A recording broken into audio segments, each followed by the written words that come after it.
Ang reading mo, Virgo, welcome back to our channel na may nasa mabuti kayong kalagayan while watching the channel. This is a general reading, kayo nang bahalang magpalit-palit ng situation nyo sa reading ko.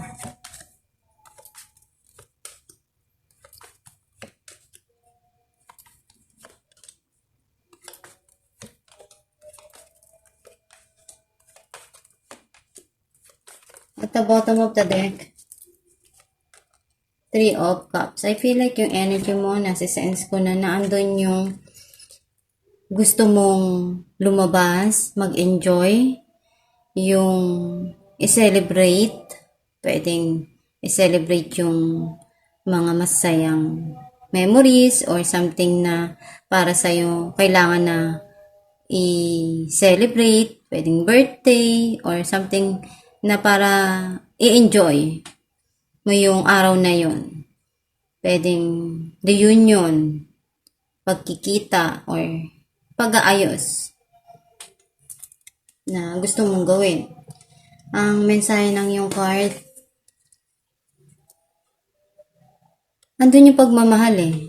Itong tao na to, gusto niyang ipakita, gusto niyang iparamdam sa'yo yung kanyang pagmamahal na kayang ibigay, na kayang i-offer. Or pwedeng ikaw din to, pagmamahal sa sarili. Mas gusto mo yung tumutulong ka.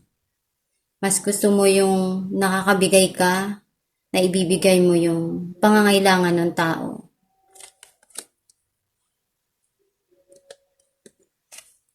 You're thinking about to build something para sa future mo. Something na alam mo na kailangan na i-prepare yung sarili mo for this thing.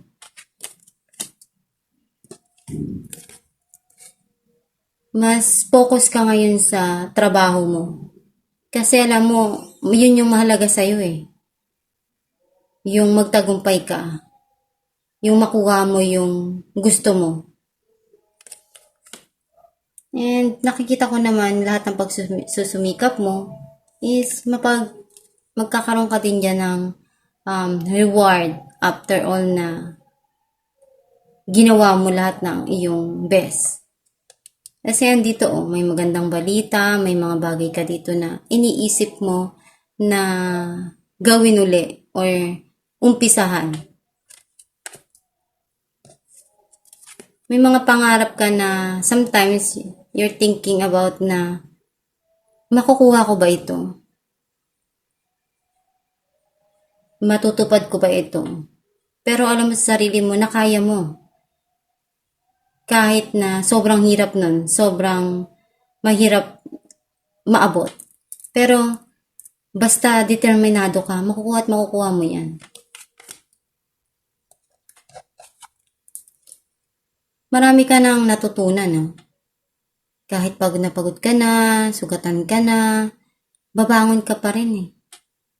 Kasi nga, wala sa isipan mo na sumuko. Kahit ano pa yung pagdadaanan mo, babangon ka pa rin. Yung mga bagay na para sa'yo hindi maganda, mas gusto mo nang kalimutan, mag-move on, at mag-umpisa uli sa dapat na umpisahan or simulan sa buhay. Paripay natin ang Knight of Cups. Three of Swords and Six of Pentacles. Sobrang sakit para sa'yo nito. Something here na nasaktan eh. Pwedeng itong tao na to, nasaktan siya dun sa pag-ibig, sa mga nangyari. Pero nakikita ko dito na yung mga bagay na binigay mo, ginawa mo lahat ng makakaya mo. Something here na pwedeng gift, regalo na darating sa iyo.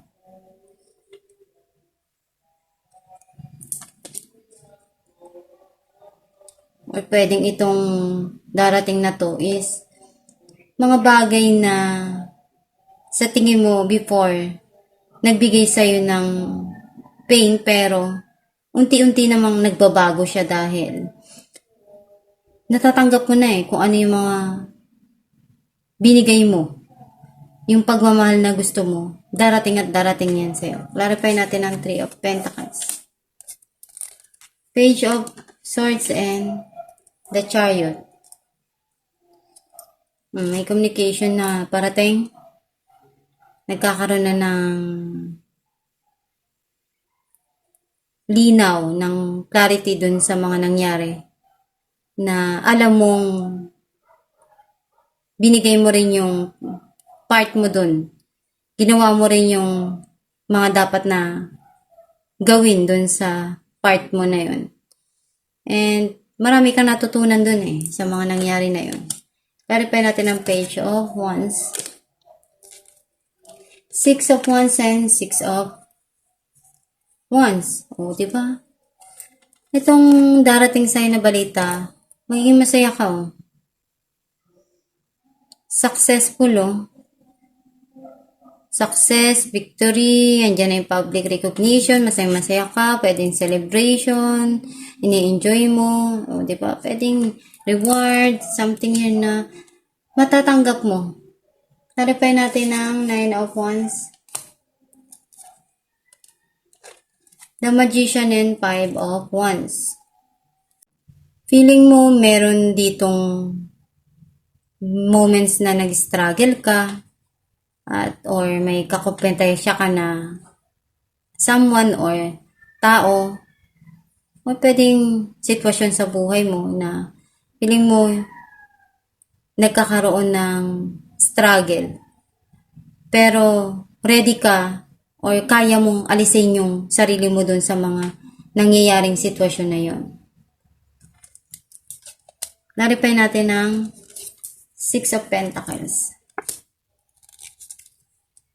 Eight of Wands and Ace of Wands. Meron ditong message na darating, very passionate.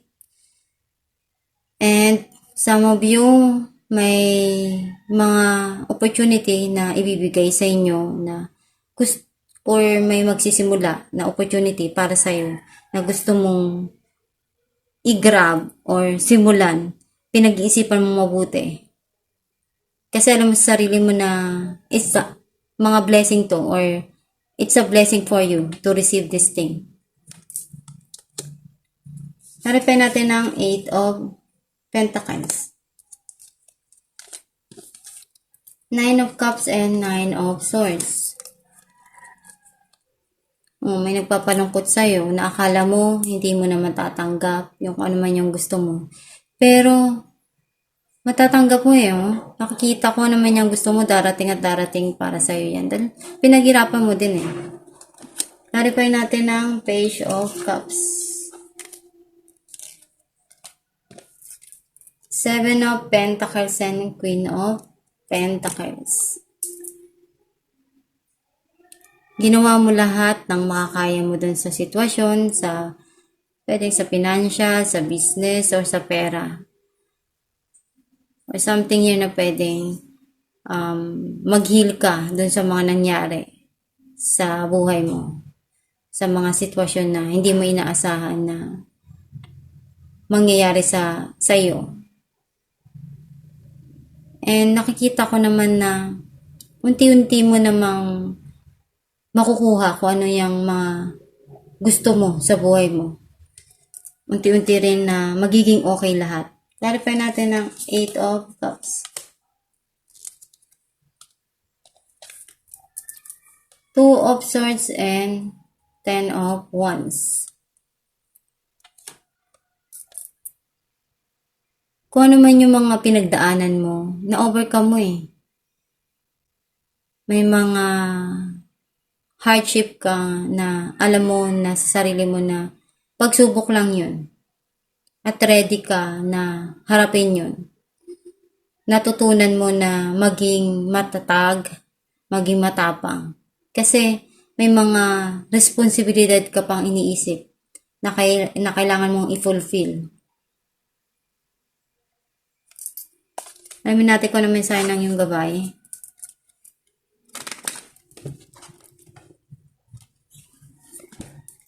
Play.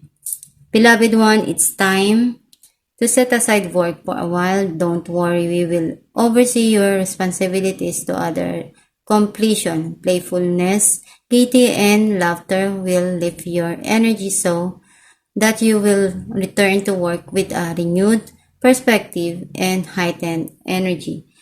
Ang mensahe ng yung gabay na ibigay mo rin sa sarili mo yung mga bagay na magpapasaya sa'yo.